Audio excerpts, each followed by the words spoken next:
So, Hannah, since we were last all three together, I feel you might have had a little bit of a career change and gone into sausage planting, maybe? Yeah, it's a lucrative market, sausage planting.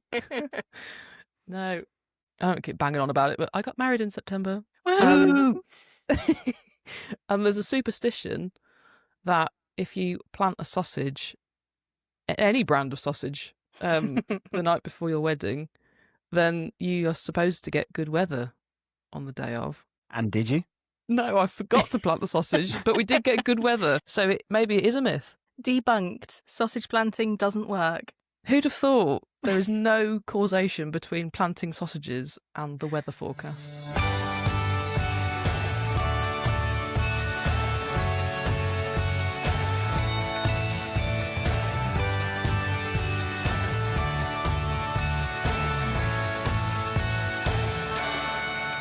Hello, I'm Hannah Clarke, and welcome to the Ag Show.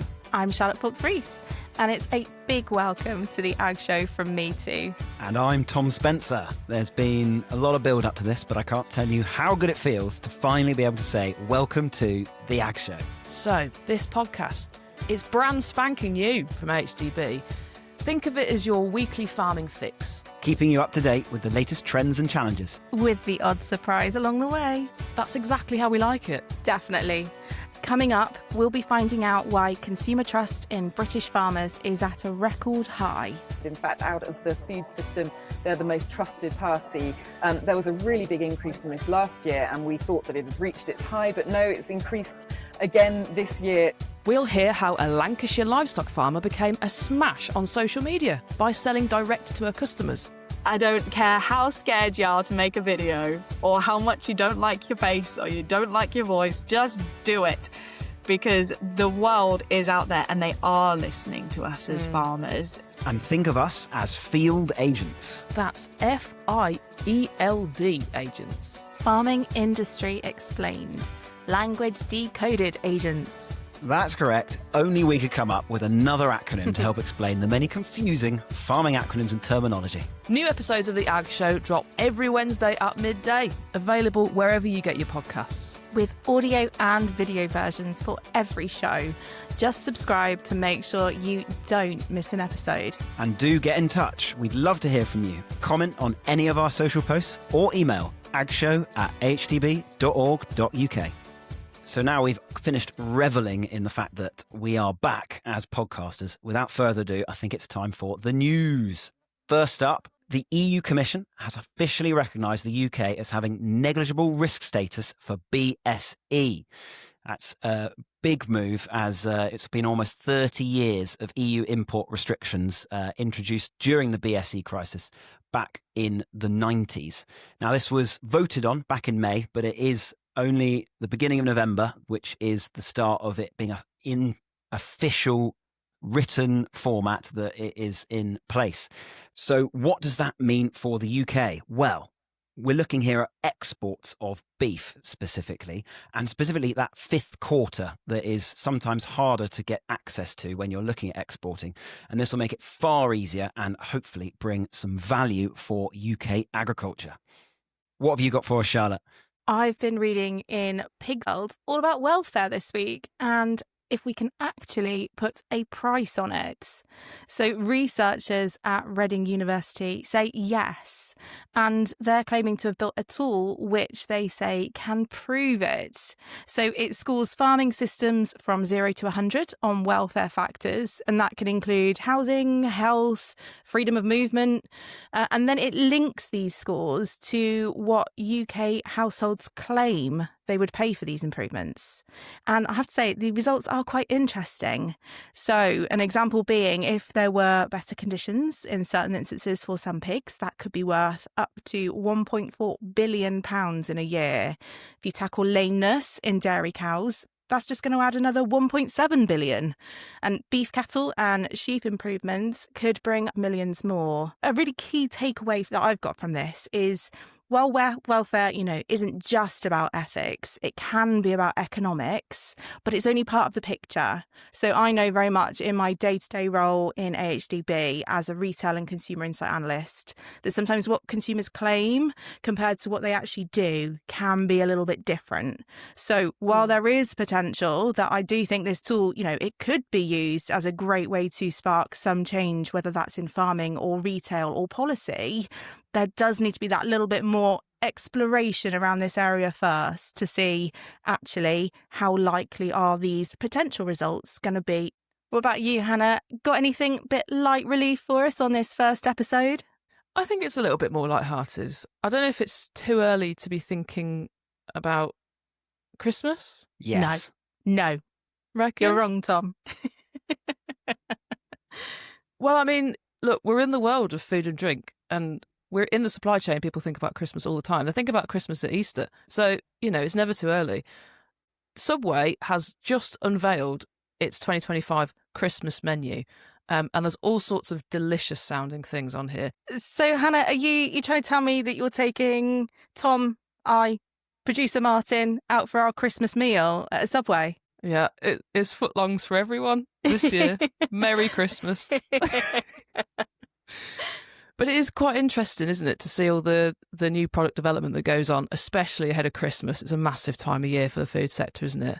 Because we heard a lot of noise around M&S's beef Wellington that was 195 quid. Mm-hmm.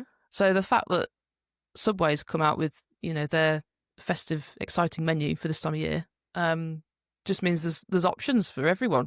Other people are jumping on the bandwagon for, getting their specialist festive items out for consumers. So it's just quite interesting, really. All right, then. Quick question. Who do you trust most in life? Your mum? Sat-nav? Weather forecast? No. No. Well, today we're talking trust. So each year, AHDB, alongside research agency Blue Marble, conducts a piece of research into trust in British agriculture. And I was there when we announced the findings of the report at AHDB's recent Retail and Consumer Insight Conference in the Midlands. I am now joined by Jane Brooks from Blue Marble, who works in conjunction with us on our trust and agricultural research, which we do each year. Now, how have you found the day so far, Jane? Were you like me and too nervous before your session to eat breakfast? Yes, I didn't manage to take advantage of the bacon rolls, but it's been a really fabulous day so far. Really interesting, lots of really interesting presentations. Great. And what do you think? Because there were so many great things that you said in your presentation. What do you think is something that farmers should take from this as like a really key or really interesting point? Sure. Well, I think what's really paramount for farmers is that they're very trusted. In fact, out of the food system, they're the most trusted party. There was a really big increase in this last year, and we thought that it had reached its high, but no, it's increased again this year. So consumers really do think that farmers know what they're doing. Mm-hmm. And also what we're noticing is there's this really big theme about sympathy for farmers. Oh. So lots of consumers considering that there's pressure on farmers to produce foods in an environmental way, which might be pushing up food prices, but it isn't their fault, and that actually those farmers should receive fair prices, even if it increases the cost of living, which is obviously quite an important topic in the current climate. It's nice then, isn't it, that consumers can acknowledge some of the challenges that farmers have had, and they don't think that the farmers should be subsidising the consumer.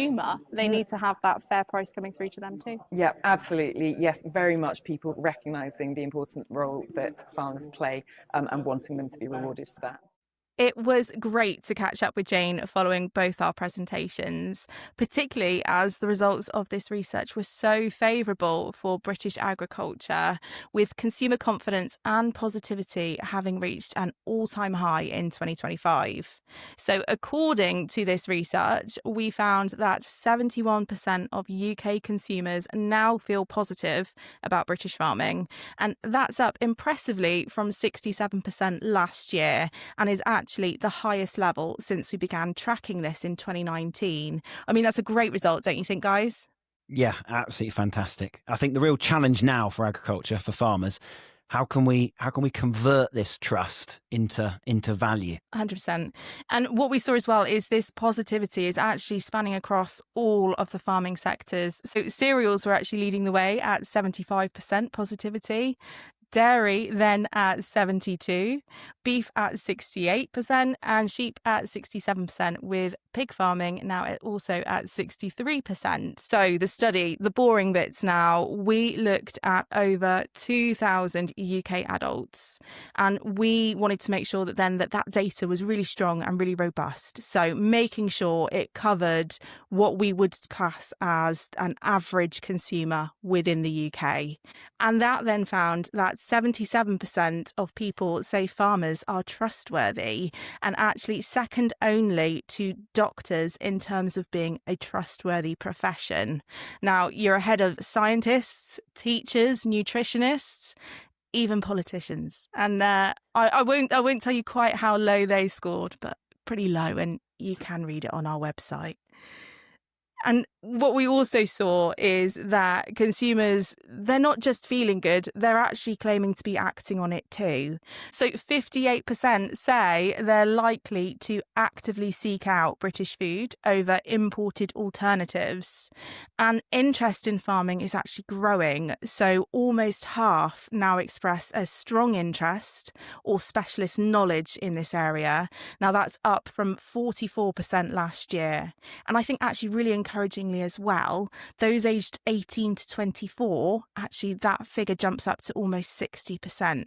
And you often get this sort of negative impression put out by media that young people aren't interested, but actually this kind of results showing quite different, isn't it?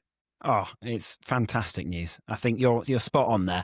There's a lot of studies that are done about, a lack of young people moving into the market and actually taking up jobs in agriculture, but this can only mean at least the start of what could be a sort of second wind, if you let me say that, of the youngsters and those between 18 and 24 stepping into farming. I know I saw recently a study of uptake in people who are taking agricultural courses at university as well. So it's not just a stat on a piece of paper. This is actually the youngsters moving with their feet. I do think that this can be a huge opportunity for our farmers.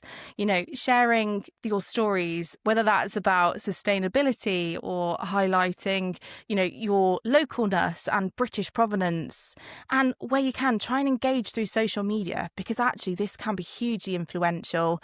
There was one thing that I think was somewhat highlighted in this research as an area that perhaps, farmers perform a little bit weaker. And I will say you perform very strongly on all fronts. But it does come through that communication could probably do with a little bit more work. And some of that is going to be because actually you're doing much more important things, such as producing the food that we want to eat. But you're not necessarily then going to have the time or the inclination or perhaps even the confidence to go and put yourself out there in front of that consumer. I think that some of the people who really are big contributors to spreading the word, the positivity of farming, is butchers. They are really good at telling that story, that provenance of where that meat has come from, exactly where it's grown. They can often almost sometimes point to the farm in the shop of where it is. That telling of that story, I think butchers are amazing at being those communicators for farmers, just like your other half. I was going to say, I think my husband's going to go, I like that, Tom. And on the back of that brilliant bit of positivity, Charlotte, quick break and we'll be back very shortly.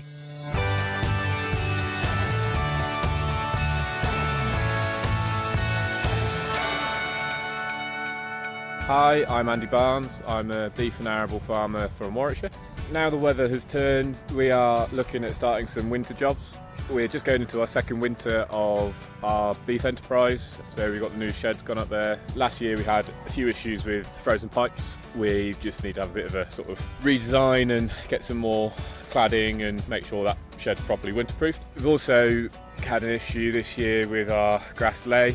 We've actually got Schaefer grubs come in the grass, so that's got to come out. That's been some nice grass, but 50% of it has gone down with Schaefer grubs. Seems like it was a bit of a strange one this year with being so dry. I think the Schaefer beetles have laid a lot of eggs in our field. So also on the arable side, all looking good at the moment. With the drought we had last spring and summer, I think all the autumn drilling went in very well. However, the dry weather has also brought up its challenges. Trying to get SJL seed bed was very difficult. We couldn't get a chit. With no rain, we couldn't get anything to spray off. We're now looking at having to top up our preems because the preems went on very dry. So we split the preems and now just sort of waiting for a spray window to go across and top up all the preem to make the most of the chemistry we've got. So Andy's actually a friend of the show. He's my husband, which is kind of weird saying that out loud, but yeah. Anyway, please do get in touch with us. The email is agshow@ahdb.org.uk. If you've got farming stories, please do send them in. We want to know what you guys are up to on farm. We want to know what's going well for you, what's not going well for you, what are you doing at the moment, what are you planning for. Just get in touch with us. We want to hear from you. So our next guest has had a remarkable few years, turning what was a side hustle of selling meat direct to customers into her full-time business model. And it's safe to say she's become a bit of a social media star in the process. Calling all non-vegans, if you're a meat eater, stick around. We're giving away free meat, and I mean free, no purchase necessary. We're farmers. We sell beef, lamb, pork and mutton, and we post out our meat across the whole of the UK. We have got thousands of fantastic reviews, but I'll tell you what else we've got. We've got 350,000 followers across all of our social media platforms. Let's talk about what's included in our Christmas meat boxes. You're just going to have to bear with me. I'm running on Barocca, okay? It's you, but on a good day, but it's me, but on a still not with it kind of day. And I'm delighted to say that Eden Hill from Lancashire Lamb Boxes joins us now. At normal speed, I think, today, but hopefully still full of fizz. Eden, welcome to the Ag Show. How are you doing? Hello, I'm good. And I'm without Barocca today. We're doing all right. Well, I think we are anyway. You've had a fantastic few years with your business. I wondered if you could sort of give us a bit of background as to how you got into it, how you got started. A little bit by accident, not going to lie. I wish I could pretend that it was the aim all along, but it's not been at all. I had a TikTok page and I just posted a video on that at the point where we had no money. Our business was realistically, in effect, failing, although we hadn't maybe acknowledged that at that point, but we weren't making any money. We couldn't heat our home. We were on our second winter of not heating the house, which, if you're wondering how cold a house gets on average, it sits at around 8 or 9 degrees. If you don't heat it, not very nice. And obviously that's just not sustainable. So we realised we needed to do something. We're quite keen to do well and succeed, and we want to farm. So we were kind of looking at all sorts of different things. I'd previously sold meat boxes, so that was an option. I was going to do pygmy play dates where people could come and see my pygmy goats, milk, soap and all sorts. We really, nothing was ruled out unless we realised that once we'd done a small business plan, it wasn't going to be viable. However, whilst all of that was going on, we bought some meat rabbits and thought, this is great, we can do meat rabbits. No, that didn't work. But I spoke to my mum and I said, I don't know what to do. The rent goes out in 4 days. What can I do? And my mum, she hasn't got any money to say to me, here you go, here's some money to pay your rent. It just doesn't work like that in our family. And she said, why don't you sell some of your meat boxes again? Sell your lamb boxes. And I thought, we live in the middle of nowhere. I used to hand deliver them to people when we lived in Sussex, but now I live in Lancashire. How on earth am I meant to do that? I don't know anyone. But anyway, we had some boxes already that had been sent to us as a trial from the packaging company for posting out. And I still had them. I'd never used them because I decided no one would want meat posted to their house, surely. Anyway, I put a post on Facebook, and long story short, a few of my old customers said, yes, we would love your lamb posted to us. They sent me the money up front, so we had the money in the bank, we paid our rent, and then we dealt with sending out the meat, and they all arrived absolutely fine. But yeah. It's gone from there to now doing about 100 boxes a week of lamb, beef, pork, mutton, and at the moment venison as well. So yeah, it's changed quite a bit, but it was all accidental. I just posted a video on TikTok and then it got 90,000 views. And at the time I thought that was viral. I thought I was going to walk out my door and be met with paparazzi, and I was terrified. Thankfully that still never happened. But it was terrifying because it wasn't what I set out to do. I'm not an influencer. I'm not someone that likes to actually be that much in the public eye. I just know that I need to do it for my job. What a journey. Yeah. That's absolutely fantastic. And how long has it taken you to grow your sort of following? Because you're at 350,000 followers now? 425,000 was our last count. Wow. Yeah. We've got old stats. Facebook, Instagram, YouTube and TikTok. How did you kind of come up with the ideas of what to start with posting? Because I think sometimes the starting's the hard point. But I suppose if you were, like you were saying, you were kind of at that point going, we haven't got any other option. We need to do something. Something's better than nothing. So I'm just going to give it a go. And then has it spiraled? Or did you kind of go in thinking, I want to say these points? So I already had a little bit of a TikTok page, and I mean little bit. And it was basically vegan myth busting, but there was no face, no name, no nothing. I even used a voice changer because I was too embarrassed to hear my own voice, which I still stupidly struggle with, but it is what it is. Then I saw it was actually Gareth Wyn Jones, who I've since met, which was amazing. And I was very much starstruck. And he had posted a video, can't remember what it was, but in the comments section, somebody had commented that she didn't know how to buy from a farmer because she doesn't know any farms. And then it dawned on me that people don't realise that they could just order it online, or they could just search and find these farmers, but they don't know that it exists. So that was what my first video was about. As I say, it's probably quite a good point to actually make that actually, majority of meat sales, most people would just go to a supermarket. So I think for combined beef, lamb and pork, we'd have 78% of our volumes that would be going through a supermarket. And actually you're part of a market that's around 4%. So you are almost like a niche area that, you do need to just get some awareness out there. And actually social media can be a great way to do that. Yeah, definitely. It's been huge. And the ability to post out across the whole of the UK has really opened a lot more doors as well. Eden, we've been talking quite a lot about trust in this episode of the Ag Show. How do you sort of manage trust with consumers? So for us, I actually went to an AHDB meeting several years ago when we first started. And a very crucial bit of the information that I found out was that farmers were the most trusted person in like the food supply chain. And we basically took that and completely ran with it. And I know that seems very on point, but I promise you that is the truth.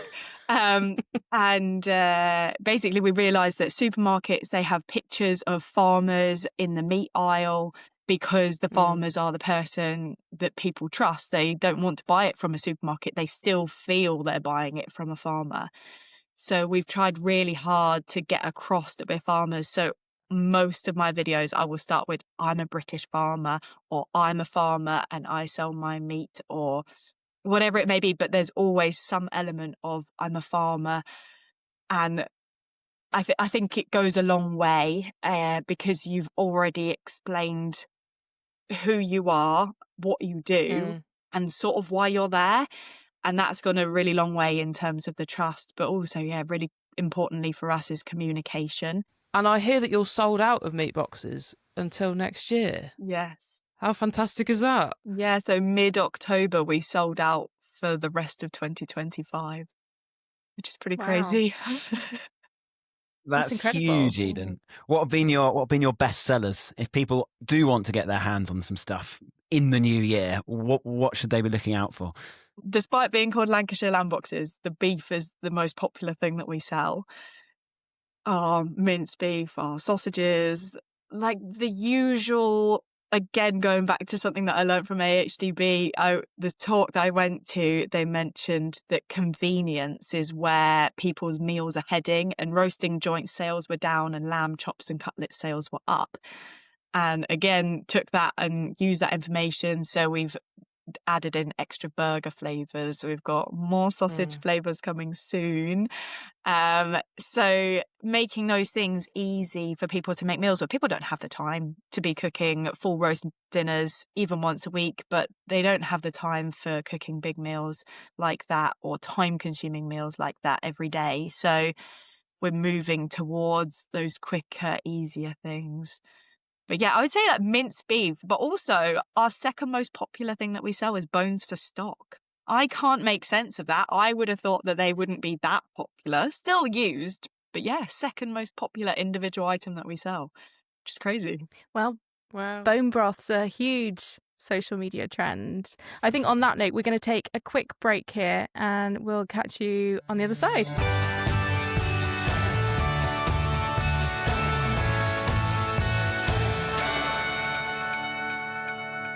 Welcome back to The Ag Show with me, Hannah, Tom, Charlotte, and of course, always, producer Martin. We're going to do something now called field agents, apparently, but I don't know what that means. Martin, can you tell us what that means? I certainly can. It's the time in this show where you guys become jargon-busting superheroes. You don't wear capes, but not all superheroes have to. And that is field agents. That's farming, industry explained, language decoded agents. Yes, you're going to help navigate everyone through the world of confusing farming acronyms and terms. And let's face it, there are thousands, millions, billions. And yes, we have created a needless acronym to help do this. Guilty as charged. So the first term that we've had suggested for decoding is stacking income. Agent Tom, over to you. Stacking income. So stacking is all about getting the most value out of every hectare of land. So by layering is the word I'm going to sort of use to help describe this one. So layering multiple income streams on top of one another. So instead of treating the farm as one business unit, stacking takes a field by field approach. So using each area for its best purpose. So this might mean combining your core production with that public schemes being offered, such as, SFI, so another acronym for you, Sustainable Farming Incentive, or potentially adding private income from biodiversity or carbon markets, or even potentially sort of leasing space for renewables or diversification projects as well. The aim for this is to help your land work harder financially whilst also spreading risk and building resilience within your business model. Because we all know about the volatility of the world market, the volatility of extreme weathers. They seem to be happening more and more as the years go on. But stacking isn't just about chasing the payments as such. It's farmers sort of proving, and another word for you, additionality. We're going to go through a lot of these, I think, in this podcast, but showing that each activity brings a new benefit and avoiding what we call double funding. So sometimes you aren't actually able to do that. It's where two schemes pay for the same outcome. So it's got to be sort of different things, but when done appropriately with all that data that is being collected, it can be very effective financially. Perfect. I think I am now less confused. So thank you, Agent Tom. I have got another one for you. I think we can squeeze that in.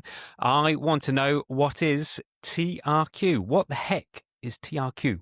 Tariff rate quotas. They've been in the news a bit recently with some of the trade deals that have been going on, whether that be Donald Trump over in America or whether that be our own Prime Minister looking at places such as India or potentially even further abroad. But particularly of interest, I think, on this note, is some of the deals done even further away, Australia and New Zealand. So I'll use that as a good example of what a TRQ is. I know I've been waffling on and I still haven't told you what it actually is. It's the actual amount of produce or sort of tonnage, weight. It can be different with different products, but specifically with, for example, the beef TRQ, Australia have a amount that they're allowed to send at a particular rate. And in this case, it is a tariff free. So it's 0%.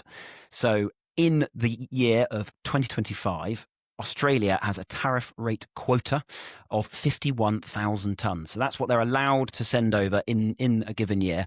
And so far, I've got the stats up to August, they have used around about 10,000 tonnes of that.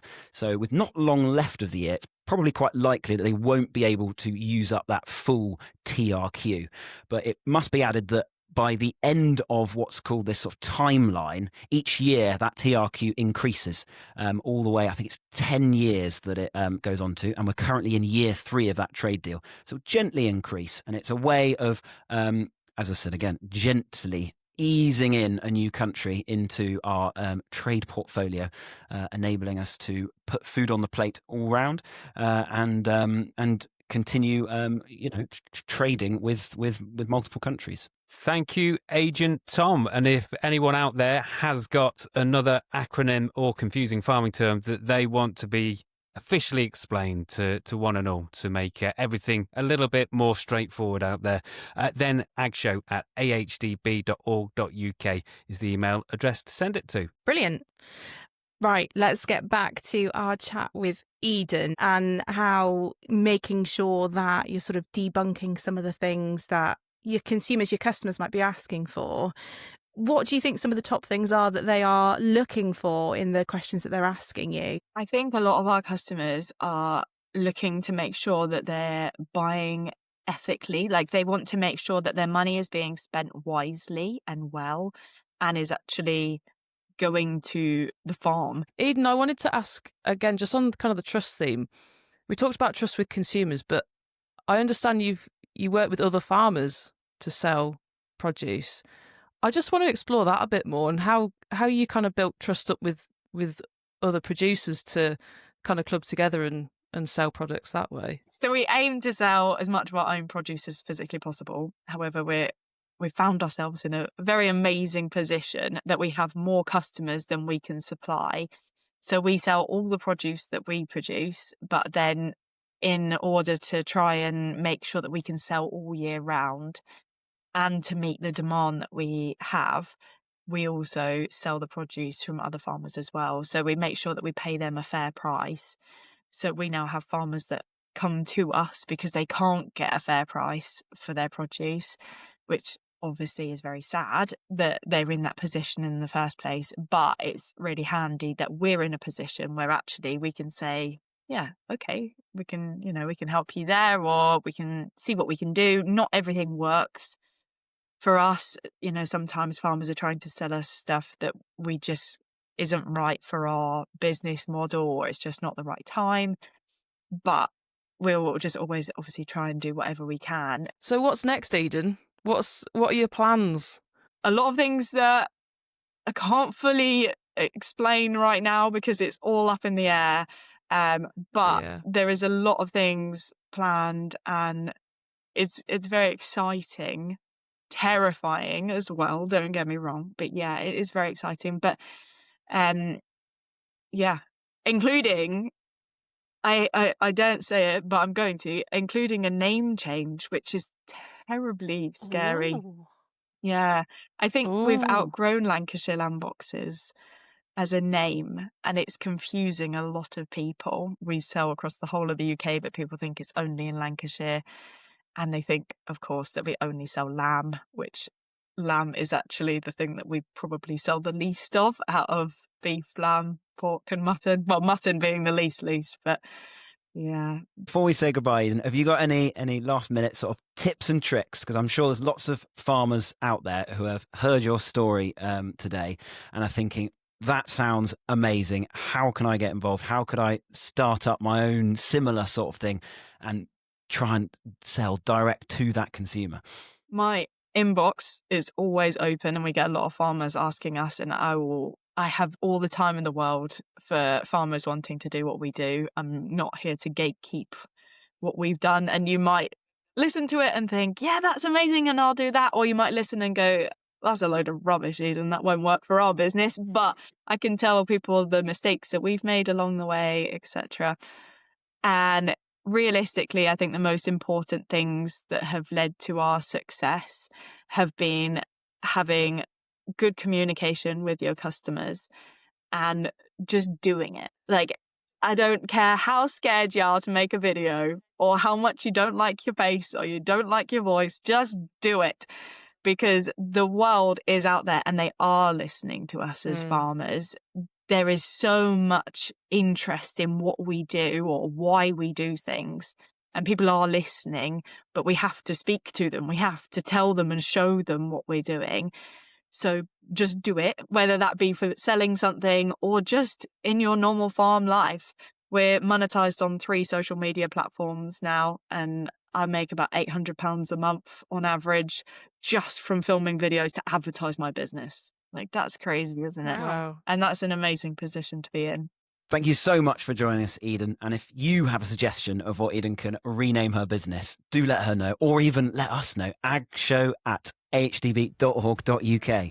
Well, I think that might be all we have time for our first ever show. So, yeah, Whistle Stop Tour through Trust, Eden and Lancashire lamb boxes. We even had a little insight into Hannah's hubby and a day in his life, perhaps. If you want to be the next farmer that we feature on our show, do let us know, drop us a message, and that's agshow@ahdb.org.uk. But I think that's everything for now. Bye. Bye.